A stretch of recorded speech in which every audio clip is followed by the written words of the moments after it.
말씀은 로마서 13장입니다. 로마서 13장 8절에서 14절 말씀. 우리 신약성경 로마서 13장 8절에서 14절 말씀.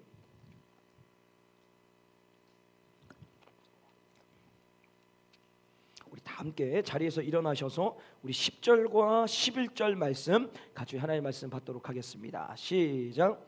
사랑은 이웃에게 악을 행치 아니하나니 그러므로 사랑은 율법의 완성이니라. 또한 너희가 이 시기를 알거니와 자다가 깰 때가 벌써 되었으니 이는 이제 우리의 구원이 처음 믿을 때보다 가까웠음이니라. 아멘. 앉으시겠습니다. 자, 오늘 계속해서 우리 로마서 말씀 같이 나누도록 하겠는데요. 자, 우리 지지난주 2주 전 말씀을 좀 정리를 하면 2주 전의 말씀의 내용은 간단하게 이거였습니다. 하나님께서 세우신 세상의 권력, 뭐 정부, 하여튼 모든 권력자들에 대해서 우리의 믿음의 사람들은 순종해야 된다, 복종해야 된다라고 말씀을 나눴습니다. 복종해야 되는 이유가 무엇이었습니까?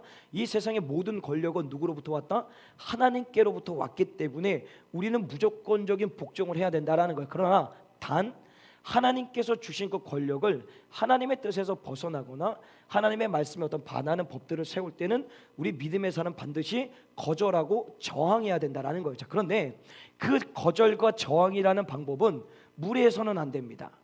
그 수단과 방법은 정당성으로 가지고 우리는 그 수단과 방법으로서 거절하고 저항해야 된다라는 것입니다. 자, 이것이 우리가 2주 전에 나눴던 말씀의 내용이었고요. 자, 오늘은 사랑은 율법의 완성입니다라는 말씀의 제목으로 함께 은혜를 나눠 보겠는데요. 자, 우리는 좋던 싫던지 간에 어쨌든 주님이 다시 이 땅에 오시는 날까지 이 세상에서 세상에 믿지 않는 사람들과 함께 살아가야 됩니다. 여기서 어떤 누구도 혼자 살 수 있는 사람은 아무도 없습니다. 뭐 그런 그 있잖아요. 뭐 이렇게 운동생활 하시는 분, 산속에 들어가서 사시는 분들 있잖아요. 근데 그분들이 정말 매일 산에만 있을 수도 있겠지만 하여튼 뭘 먹기 위해서는 내려와서 사가지고 올라가야 돼요. 맞잖아요. 그런 것처럼 어떤 누구도 세상에 속하지 않고서는 살아갈 수가 없다라는 겁니다. 그래서 오늘 주님은 말씀을 통해서 우리에게 뭘 주시고자 하시냐면 우리의 믿음의 사람들이 이 세상에서 세상 사람들과 함께 살아갈 때 우리가 어떤 마음과 어떤 생각을 가지고 살아가야 되는지에 대해서 오늘 본문에 말씀하고 있는데요. 자, 가끔 이런 말씀을 하시는 분들이 있어요. 나는 빚지고는 절대 못 산다. 들어보셨습니까? 주변에 그런 분들 안 계십니까? 네. 제가 그렇습니다. 빚지고는 절대 못 삽니다. 자, 그래서 근데 이게 어떤 의도로서 얘기를 했는지는 몰라도 그 내용의 말은 상당히 성경적인 말입니다. 왜 그러냐면 오늘 보면 8절 말씀을 같이 한번 읽어볼까요? 8절 말씀, 8절, 13장 8절 시작. 피차 사랑의 빚 외에는 아무에게도 아무 빚도 지지 말라. 남을 사랑하는 자는 율법을 다 이루었음이니라. 무슨 얘기예요? 우리가 살아가는 삶의 자리에서 아무에게도 어떤 것도 빚을 지지 말라고 했기 때문에 사실은 그게 어떤 의도인지 모르겠어요. 어쨌든 내가 빚 지고는 못 산다는 이 말이 사실은 복음적일 수 있다라는 겁니다. 그럼에도 불구하고 우리는 그 빚을 지지 말라라고 할 때 그럼에도 불구하고 우리는 꼭 하나의 빚은 지고 살아야 됩니다. 그게 뭐냐면 사랑의 빚입니다.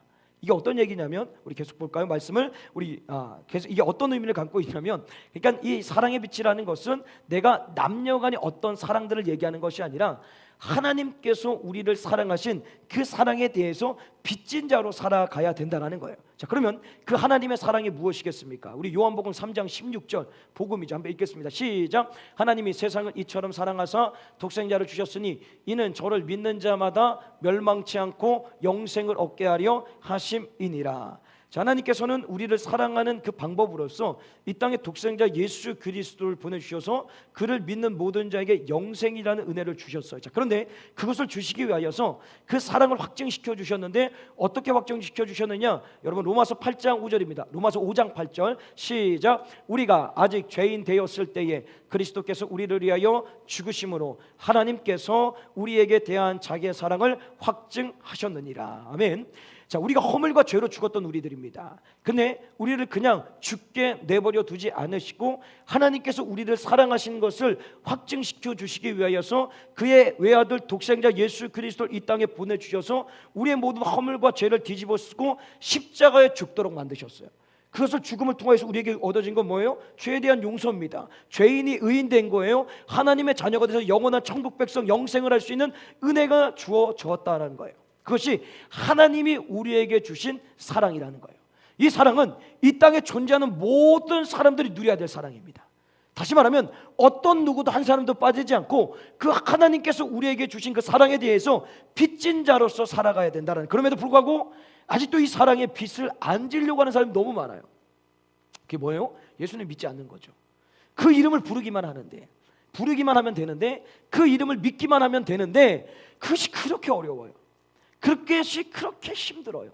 그래서 하나님 우리에게 끊임없이 그 사랑을 주셔서 사랑의 빚진 자로 살게 은혜를 주셨는데도 불구하고 그 자리에 들어오지 않는 인생들이 너무나도 많이 있다라는 거예요.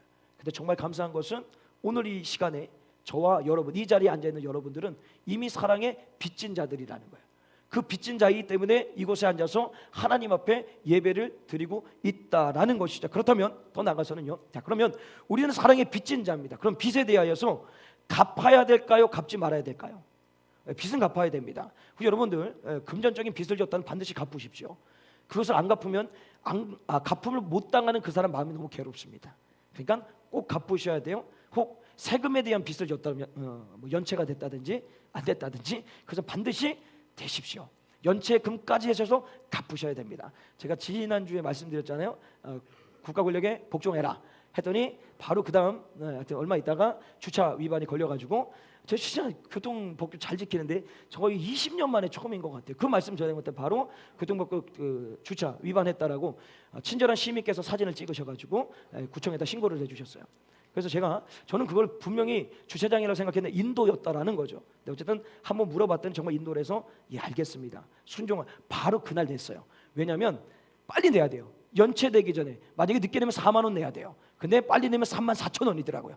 6천 원 깎을 수가 있더라고요. 그래서 감사한 마음으로 딱 냈어요. 자, 중요한 것은 그 모든 것에 대하여서 여러분 갚으셔야 됩니다. 그렇다면 사랑이라는 빚을 졌다면 우리는 그 사랑을 갚아야 됩니다. 자, 돈은 돈으로 갚고 세금은 세금으로 갚는 것처럼 사랑의 빚을 졌으면 뭘로 갚아야 됩니까? 사랑으로 갚아야 되는 거예요. 그 사랑은 주님께서 오늘 말씀하신 대로 주님을 사랑하고 이웃을 이 세상에서 살아가는 우리 모든 믿음의 사람들이 이 세상의 모든 사람들을 어떻게 해요? 함께 사랑하면서 살아가는 것이 하나님에 대한 사랑을 빚갚는 거라는 거죠. 그런데 한번 깊게 생각해 보면 하나님께서 독생자 예수 그리스도를 우리 가운데 보내주셔서 그가 우리 죄를 위해서 죽게 만드시고 그 죽음을 통해서 우리에게 구원을 주시고 그의 이름을 부르는 모든 자에게 영생이라는 은혜를 주셨어요. 자, 그러면 한번 비교를 해보는 거예요. 내가 평생을 살면서 하나님의 그 십자가의 은혜를 갚을 수 있겠느냐는 거예요. 그 사랑을 사랑으로 갚는다고 하는데 우리 절대 그 사랑을 사랑으로 갚을 수가 없습니다. 왜냐하면 우리는 예수님만큼 정결하지가 않습니다. 우린 죄인이기 때문에 우리가 아무리 죽어도 예수님, 죄 없으신 예수님이 죽은 그 상황에 대해서 우리는 갚을 길이 아무것도 없다란 말이에요. 그럼에도 불구하고 주님이 우리 보고 사랑을 사랑으로 갚으라고 얘기를 하고 계세요. 왜 그럴까요? 사실은 그 모든 것들이 우리가 하나님의 사랑에 대하여서 내가 받았으니까 내가 뭔가 대가를 바라고 너희한테 받아야 되겠다는 그런 의미가 아니라 우리 보고 사랑으로 갚으라는 이유는 뭐냐면 다 우리 때문에 사랑으로 갚으라는 겁니다. 그 왜 그러냐면 여러분 우리 본문 9절 말씀 같이 한번 읽어볼까요? 9절 말씀 시작. 간음하지 말라, 살인하지 말라, 도적질하지 말라, 탐내지 말라 한 것과 그 외에 다른 계명이 있을지라도 내 이웃을 내 자신과 같이 사랑하라 하신 그 말씀 가운데 다 들었느니라. 자, 율법의 가장 큰 계명 두 가지가 뭐죠? 하나님 사랑과 이웃 사랑입니다. 자, 그러면 이웃의 사랑에 대하여서 내가 이웃을 사랑한다라면 예를 들어서 이웃집에 어떤 여성이든 남성이든 그러니까 에로스 아니라 아가페 하나님의 사랑으로 사랑한다라면 그 여인과 남자에 대해서 음란한 생각을 가지겠습니까? 간음을 저지르겠습니까? 성폭력을 저지를 수 있겠습니까? 아니라는 거예요. 내가 하나님의 마음을 가지고 이웃을 사랑한다라면 그를 어떻게 해요? 정말 인격적으로 대우하고 주님의 심정으로 사랑할 수 있다라는 거예요. 더 나아가서는 내가 이웃을 주님의 마음으로 사랑하고 있다라면 어찌 그 이웃에 대하여서 감히 죽일 수 있겠냐? 살인을 저지를 수 있겠냐? 더 나아가서는 그 이웃의 물건을 훔치거나 빼앗을 수 있냐라는 거예요. 없어요. 사랑하면 오히려 그 이웃에 대해서 내가 보호하고 내가 가지고 있는 것을 나누면서 살게 된다는 거예요. 그럼 이게 어떤 의미예요? 주님이 우리 애를 사랑하셨기 때문에 야 내가 너 사랑하셨으니까 내가 사랑한 것만큼 주님 오시는 그날까지 쇠가 빠지도록 나를 사랑을 갚아라. 이런 의미로 얘기하신 게 아니라는 거예요. 모든 걸 우리 때문에 말씀하시는 거예요. 우리가 이 땅에서 살아가면서 사랑으로 살아가면 사실 죄 지을 일이 없습니다. 오늘 율법이 완성된다라는 것, 그 율법 역시도 우리가 사랑하면 우리가 완성해낼 수가 있다라는 것. 더 나가서 말씀을 좀 하나 더 볼까요? 우리 오늘 본문 말씀 10절 말씀 읽겠습니다. 시작. 사랑은 이웃의 악을 행치 아니하나니 그러므로 사랑은 율법의 완성이니라. 자, 무슨 얘기예요? 사랑은 율법의 완성이래요. 자, 율법에 긍정문이죠. 뭐뭐해라 248개와 부정문 뭐뭐하지 말아라 365개, 총 613가지 계명이 있어요. 여러분 이거 완벽하게 지킬 수 있으시겠습니까? 아니 613개가 뭔지도 모르시잖아요. 저한테도 얘기하는 거예요. 여러분이 뭘 얘기한 게 아니라 613개 다 하시는 분. 저도 몰라요. 그냥 성경에 읽는 것보단 우리가 머리가 나쁘니까 주님께서 깔끔하게 10계명을 주셨어요. 다 10가지 손가락에서 기억할 수 있도록. 근데 이 10가지라도 여러분 완벽하게 지켜낼 수 있으십니까? 없어요. 근데 사랑하면 가능하다는 거예요. 율법의 완성이라는 것이 그냥 이루어진 것이 아니라 예수 그리스도의 사랑으로 이미 완성이 됐는데 그 완성본에 우리가 온전하게 들어갈 수 있는 것은 사랑하면 우리가 그걸 살 수 있다는 거예요. 여러분 하나님을 사랑하는데 정말 사랑한다면 어찌 우상에게 나의 인생을 걸 수가 있겠냐는 거예요. 그 우상을 숭배하고 경배할 수 있겠냐는 거예요. 하나님을 사랑하는데 내가 정말 하나님을 사랑하는데 주의 날입니다. 이 주의 날에 하나님한테 예배 드리는 것보다 더 중요한 게 뭐가 있냐는 거예요. 여러분 연애할 때 한번 생각해 보십시오. 내가 이 남자와 여자하고 연애하는 가운데서 이 남자의 시간과 이 여자의 시간에 나를 맞춰서 함께 가지 내가 이 시간을 빼고 그러니까 이 시간에 내가 모든 것을 걸지 다른 것에 걸지를 않아요. 한참 연애할 때. 그런 것처럼 내가 정말 주님을 사랑한다라면 어찌 주님보다 먼저 될 것이 있겠냐라는 거예요. 근데 그 사랑이 없는 거예요. 그러니까 주일날도 그냥 주님보다 더 중요한 일을 쫓아가는 거예요. 중요한 건 아니에요. 근데 중요하다고 생각하는 거예요. 주님을 사랑하는데 어찌 한 번도 주님과 교제 시간을 안 가져요. 그게 뭐예요? 기도라는 거죠. 내가 정말 주님을 사랑하는데 어찌 오늘도 엎드려서 주님 앞에 기도 안 할 수가 있냐라는 거예요. 주님 사랑하는 마음이 없는 거예요. 한번 잘 생각해 보세요. 이게 영적인 점검인 거예요. 내가 정말 사랑하면 내가 주를 위해서 살지 나를 위해서 살지 않습니다. 맞잖아요. 저희 연애할 때 우리 아내를 위해서 살았어요. 지금도 우리 아내를 위해서 사는 것 같지만 그는 100% 만족하지 못할 겁니다. 근데 확실한 건 알아요. 아내는 저를 위해서 100을 합니다. 저는 항상 그걸 느껴요. 근데 제가 그 100을 채워주지 못함에 제 부족함을 항상 알아요. 어디 계세요? 저 얘기 잘하죠 오늘? 자, 오늘 저 칭찬받을 것 같아요. 자, 어쨌든 중요한 것은 그런 게 중요한 게 아니고 내가 하나님을 사랑하는데 어찌 하나님을 위하여서 100을 못 드리겠냐라는 거예요. 내가 그 사랑을 한번 점검해 봐야 된다는 거예요. 그래서 이 사랑의 완성이라는 것이 결국 율법의 완성이라는 것이 내가 사랑하면 이웃에 대해서 하나님에 대해서 사랑하면 가장 좋은 것은 뭐냐면 내가 사는 것이고요. 더 나아가서 이웃도 살고요. 이 땅의 모든 것들이 온전하게 살아갈 수가 있다라는. 근데 이 땅의 그 사랑이 결렬됨으로 통하여서 빼앗고 훔치고 죽이고 여러 가지 더러운 일들이 이 땅 가운데서 일어나는 거예요. 우리 믿음의 사람, 이 땅에 천만이라는 믿음의 사람들이 모두 다 주 예수 그리스도를 사랑하고 모든 이 땅의 사람들을 사랑한다면 이 땅은 정말 깨끗하고 정결해질 겁니다. 그것이 여러분으로부터 출발되시기 주님을 간절히 축복합니다. 근데 더 나아가서는 이런 경우가 있어요. 주님 지금 사랑하라고 하시는데 진짜 도저히 나의 인생길 가운데 진짜 사랑하고 싶은데 사랑할 수 없는 인생들이 있어요. 그게 교회 안에도 있습니다. 우리 공동체 말고 최근에 지난주에 제가 수요일날 설교하고 났더니 그 다음날 누구한테 전화가 왔어요. 전화가 왔는데 사실 너무 힘들대요. 왜 힘드냐고 했더니 어떤 사람이 그렇게 밉대요. 너무 미운 거예요. 근데 그 미운데 어디서 들은 건 있어가지고 주님 사랑하게 해주세요, 사랑하게 해주세요 기도하라 그랬대요. 그래서 사랑하게 해주세요, 사랑하게 해주세요 했대요. 안 되더래요. 목사님 어떻게 했으면 좋겠네요. 답이 없어요.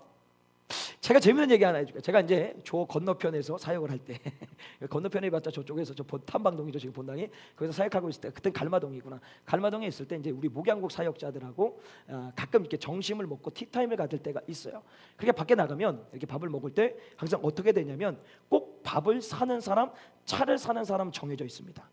그 왜 그러냐면 목사들의 습관일 수도 있어요. 누가 사주겠지라고 기다려요. 근데 성격 급한 사람은 기다리지 못합니다. 그냥 가서 계산합니다.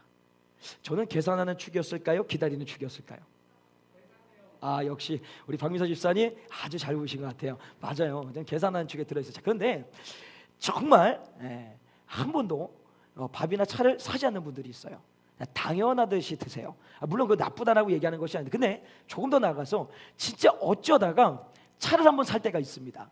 근데 차를 살 때 보면 자기가 이제 차값을 낼 때 어떻게 드시냐면 항상 아메리카노를 드십니다.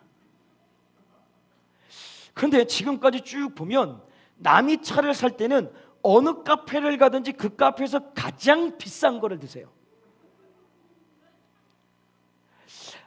약간 이게 이제 어쨌든 좀 사주면서도 약간 얄밉다라는 생각이 듭니다. 자, 근데 이런 일들이 저에게만 있겠습니까? 이거야 그냥 사소한 일이지만 사회생활 하시는 여러분의 그 삶 가운데 진짜 얄밉도록 정말 저거 진짜 이게 사랑할 구석이 1도 안 보이는 인간들이 있다라는 거예요. 그때 주님이 사랑하래요. 제가 그래서 이 말씀 때문에 저도 예전에 진짜 고민했던 게 많이 있어요. 근데 주님이 이런 메시지를 한번 주셨어요. 제가 이제 청소년 사역을 할 때 청소년 아이들 참 많이 있었는데 그 아이들 중에 진짜 답이 안 나오는 아이들이 있습니다. 진짜 답답해요. 진짜 없었으면 좋겠다, 이런 마음이 드는 아이들이 있었어요. 근데 더 신기한 건 뭔지 아십니까? 그 아이들의 대부분의 부모들이 중직자라는 거예요. 교회에서 기둥 같은 역할을 하시는 분들이에요. 놀라워요. 너무 놀라워요.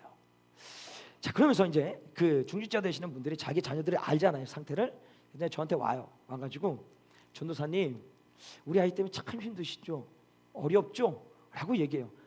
저는 아니에요 하죠. 근데 속으로는 맞아요, 제발 좀, 뭐 이런 마음이 내 안에 있는 거예요. 그러면서 그분이 저한테 했던 얘기가 뭐냐면 이겁니다.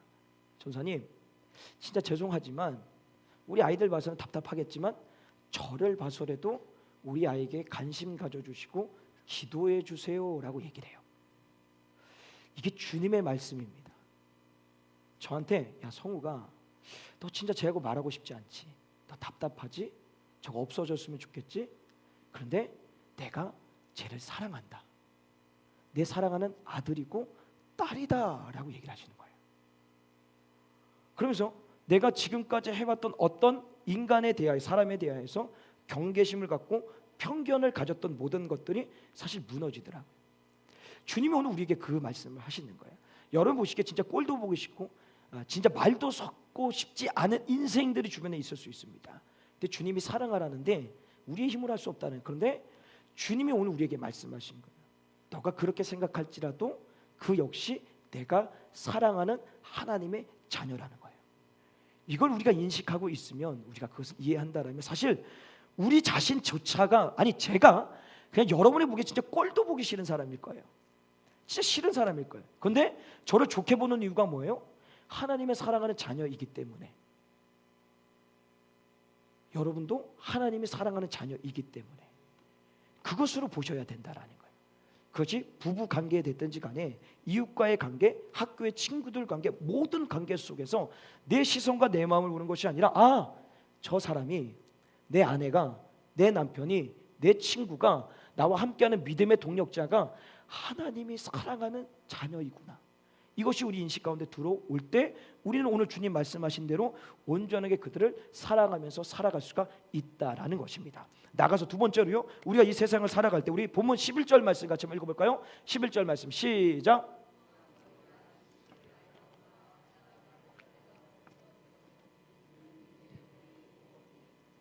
늘 때보다 가까웠음이니라. 자, 우리가 세상을 살아가는 동안에 절대로 잊지 말아야 될 것 한 가지가 뭐냐면 예수님은 반드시 이 땅에 다시 오신다는 겁니다. 재림하십니다. 자, 근데 주님께서 재림하실 때 그냥 오시는 것이 아니라 오셔서 이 땅에 살고 있는 모든 사람들이 주님 오실 때까지 살아왔던 모든 삶에 대하여서 결산을 하십니다. 그 결산을 할 때는 어떤 이는 하나님 앞에서, 물론 그럴 수는 없지만 그냥 예를 들자면 당당할 수 있는 사람이 있고요, 어떤 사람들은 하나님 앞에서 너무 부끄러워서 도망치고 싶은 사람이 있을 거라는 거예요.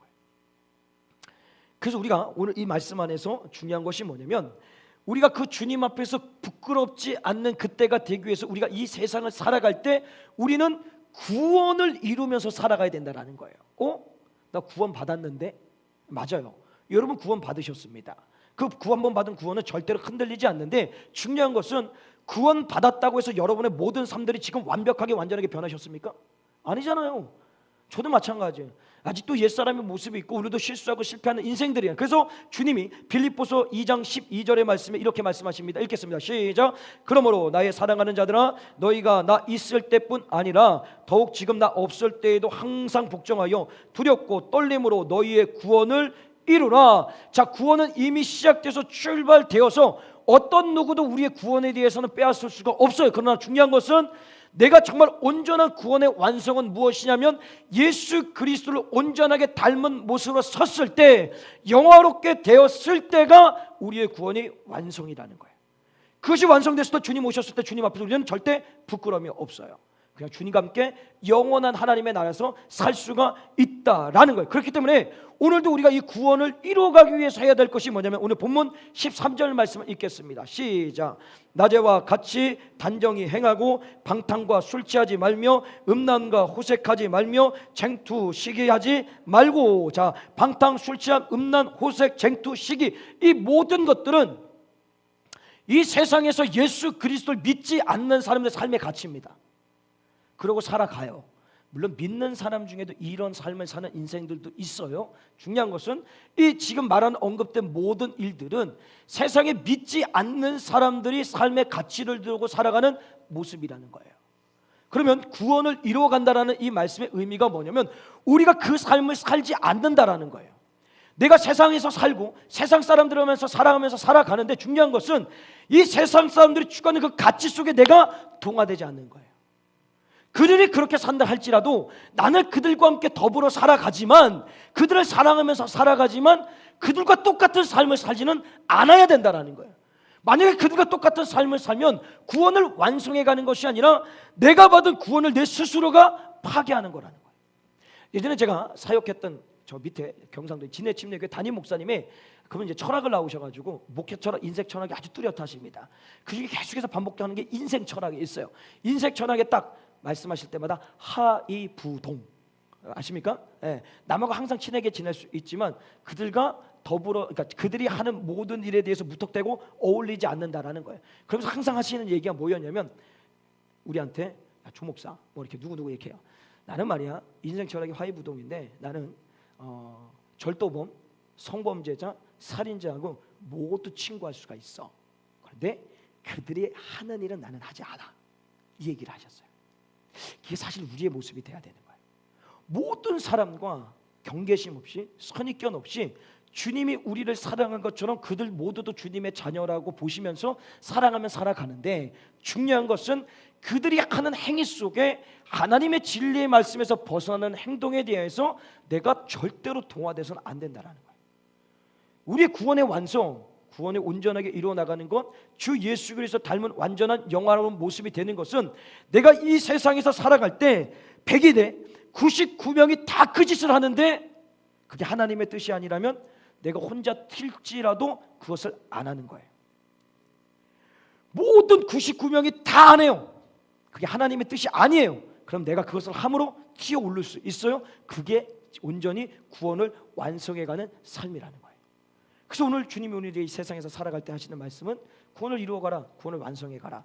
그 완성하라는 것은 주님이 반드시 오신다. 오셨을 때 그냥 오시는 것이 아니라 우리가 살아온 모든 삶에 대해서 결산하신다. 그 결산은 전도서 12장 14절에 보게 되면 하나님께서 선악간에 심판하신다, 그 말씀처럼 하나님의 기준에 대해서 우리가 깨끗하게 살았느냐 더럽게 살았느냐, 이것에 관하여서 우리의 기준이 아니라 하나님의 기준으로 우리를 심판하시기 때문에 오늘 우리가 가장 중요하게 살아갈 삶의 목적은 뭐예요? 구원을 이루어가는 거예요. 그것은 세상에 동화되지 않는 거예요. 내가 세상 사람들과 함께 살아가지만 그들과 똑같은 삶의 가치를 두고 살지 않아야 된다는, 이것을 우리는 기억하면서 이 세상을 살아가야 된다는 겁니다. 그래서 마지막으로요, 우리가 이 세상 사람들과 함께 살아갈 때 그들을 사랑하고 그들의 삶에 동화되지 않기 위하여서는 오늘 본문 14절 말씀을 같이 한번 읽겠습니다. 14절 말씀 시작. 오직 주 예수 그리스도의 옷을 입고 정욕을 위하여 육신의 일을 도모하지 말라. 자, 우리는 오직 예수 그리스도의 옷을 입어야 됩니다. 그럼 이 옷이 무엇이냐? 거슬러 올라가서 하나님께서 온 우주 만물을 창조하시고 에덴 동산을 창조하시고 거기에 아담과 하와를 살게 하시고 그들에게 말씀하셨어요. 모든 것을 누리되 동산의 선악을 알게 하는 나무는 절대 먹지 말아라. 근데 그걸 먹었어요. 그 죄를 집니다. 타락합니다. 타락했더니 아담과 하와에게 찾아온 것이 뭐냐면 수치심, 두려움, 부끄러움이에요. 이게 죄를 짓는 자들의 모습이죠. 그래서 그들 스스로가 무화과 나무 잎을 쫙 만들어서 자신의 몸을 가립니다. 근데 이게 얼마나 가릴 수가 있겠습니까? 영구적이지 않는다라는 거예요. 그래서 주님이 어떻게 하십니까? 가죽 옷을, 그 당시 명품이겠죠. 무슨 가죽을 벗겼는지 모르겠지만 하여튼 악어 가죽일 수도 있고 뭐 소 가죽이 될 수도 있고 말 가죽이 제일 좋은 가죽이 뭡니까? 호랑이 가죽. 예, 호랑이 가죽. 호랑이 가죽을 입혀서 어쨌든 뭐 쫙 해서 입혔어요. 자, 근데 그 가죽 옷을 입히기 위해서는 그 가죽을 내놓기 위해서는 누군가는 죽어야 됩니다. 맞죠? 죽어야지만 그 가죽 옷을 만들 수가 있어요. 바로 예수 그리스도 옷이라는 거예요. 그가 죽어야지만 우리가 그 옷을 입고 정결해질 수 있는 거예요. 그래서 예수 그리스도 옷은 이미 우리가 구원받은 인생, 아니 예수 그리스도 이름을 부르고 믿었기 때문에 이미 그 옷을 입고 있는 거예요. 그럼 오늘 주님이 옷을 입으라는 이 의미의 깊은 의미가 뭐냐면 그 옷을 입은 자답게 삶을 살으라는 거예요. 잠옷을 입으면 잠잘 때 입는 옷이지 잠옷을 입고 회사를 출근하십니까? 그거는 돌봐줘야 되죠. 맞잖아요. 그리고 막 밖에서 뛰어놀다가 막 흙무덩이 다 된 거 가지고 이불 덮고 잡니까? 아니죠. 깨끗하게 씻고 벗어놓고 빨고 그래서 잠옷을 입고 잠을 잔다는 거예요. 다시 말하면 내가 그리스도의 옷을 입었다라고 하면 그 옷을 입은 사람답게 그 삶을 살아내야 되는 거예요. 그러면 그 삶을 살아내는 것이 무엇이냐? 우리가 매일 외치는 거 예수 그리스도의 닮은 모습으로 살아내는 것이라는 거예요. 그래서 마지막으로요, 정말 예수 그리스도의 닮은 것이 무엇이냐, 뭐 여러 가지 있겠지만 딱 세 가지만 정리하고 말씀을 마무리하겠습니다. 우리가 예수님을 닮아야 되는 세 가지가 뭐냐면 습관을 쫓아 기도하신 예수님을 닮아야 됩니다. 예수님은 일평생 이 땅에 오셔가지고 기도하는 게 삶의 습관이었습니다. 그래서 기도하는 모습을 보여줬고 우리에게도 계속 기도하라고 말씀하셨어요. 맞습니까? 그래서 누가복음 22장 39절 40절 말씀 같이 읽겠습니다. 시작. 예수께서 나가사 시간을 쫓아 감난산에 가심에 제자들도 쫓았더니 그곳에 이르러 저희에게 이르시되 시험에 들지 않기를 기도하라 하시고. 시간을 쫓아 기도하신 예수님이 우리에게도 말씀하신 게 뭐예요? 시험에 들지 않도록 기도하라는 거예요. 이 기도라는 것은 여러분 선택이 아닙니다. 필수입니다. 믿음의 사람에게 있어서 기도는 하나님과 교제하는 것이고 주님과 소통하는 일인 것이고, 더 나아가서는 오전에 담임 목사님 설교하신 대로 영적 흐름을 바꿀 수 있는 무기가 기도입니다. 여러분의 가정에 믿지 않는 분들, 믿는 것 같은데 인격적으로 예수를 못 받아서 아직도 세상의 것 끊지 못하고 살아가는 가족들, 그들 구원할 수 있는 방법 딴 거 없습니다. 기도해야 된다는 거예요. 그래서 주님 우리 가운데 기도해라. 그 기도하는 모습이 예수님을 닮아가는 모습이다라고 얘기를 합니다. 두 번째로 우리는 전하시는 예수님을 닮아야 된다는 겁니다. 자, 예수님은 귀신을 쫓고 병자를 고치고 모든 사명을 감당하실 때 우선순위는 기도였습니다. 그리고 나서 기도한 다음에 바로 쫓아내시는 게 아니라 항상 가르치시고 전했다라는 거예요. 이게 무슨 얘기야? 우리 마태복음 9장 15절 말씀 같이 읽겠습니다. 시작. 예수께서 모든 성과 촌에 두루 다니사 저희 회당에서 가르치시며 천국 복음을 전파하시며 모든 병과 모든 악한 것을 고치시더라. 모든 병과 악한 것을 고치고 나서 말씀을 가르치지 않으셨어요. 항상 말씀을 가르치시고 복음을 전하고 그 말씀을 바탕을 가지고 귀신도 쫓고 병자도 고쳤다는 거예요. 이 원리, 이 순서를 여러분 잊으셔서는 안 됩니다. 우리가 예수님을 가장 닮는 모습은 내 귀신도 쫓고 병다도 고치고 이것도 중요하지만 가장 중요한 것이 뭐냐면 복음 전하는 일인 거예요.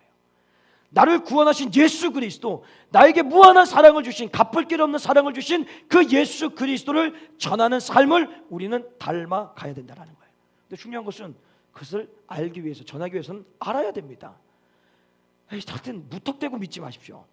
무턱대고 믿는 거 요즘은 안 됩니다. 안 통합니다. 물론 때로는 무턱대고 믿어야 되지만 알아야 돼요. 그 알기 위해서 뭐가 필요한 거예요? 말씀을 보고 듣고 매일같이 드려지는 예배 자리에 참여해서 들려지는 말씀을 통해서 내 영적인 지식을 높여가는 거예요.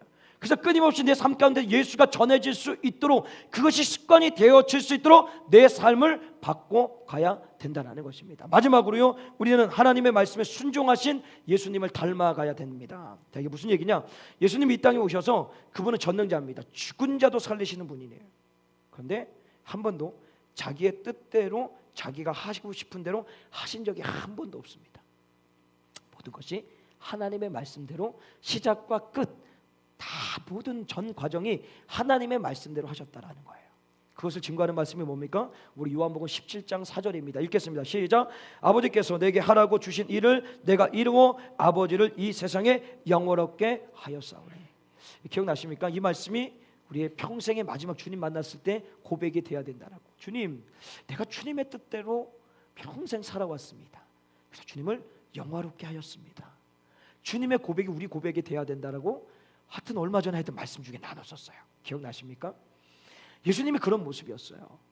평생 이 땅에 오셔서 자기 뜻, 자기 고집, 자기 경험, 자기 체험 일도 없습니다. 그냥 그 순간순간마다 매 시간 분초마다 하나님이 말씀하신 대로 그 말씀에 순종하여서 그 사명을 이뤄내셨다는 거예요. 오늘 우리가 예수 그리스도 닮은 진정한 모습은 바로 하나님의 말씀대로 이 땅에서 살아내는 것이다라는 겁니다. 자, 그렇다면 오늘 말씀을 정리합니다. 우리는 좋든 싫든지 간에 주님 오시는 그날까지 평생 이 세상에서 믿지 않는 자들과 함께 더불어 살아가야 됩니다. 그 살아갈 때 잊지 말아야 될 것, 하나님의 사랑을 잊지 않는 겁니다. 그래서 우리는 그 사랑을 갚는데 사실 갚을 길 없지만 우리가 이 세상의 모든 사람들을 사랑함을 통해서 갚는다라는, 결국 하나님에 대한 어떤 대가를 드리는 것이 아니라 내가 받은 사랑을 통해서 내가 그 사랑을 전함으로 내가 사는 길이기 때문에 사랑하면서 살아가야 된다는 거예요. 그 사랑이 있을 때 율법을 완성하게 된다라는 것이죠.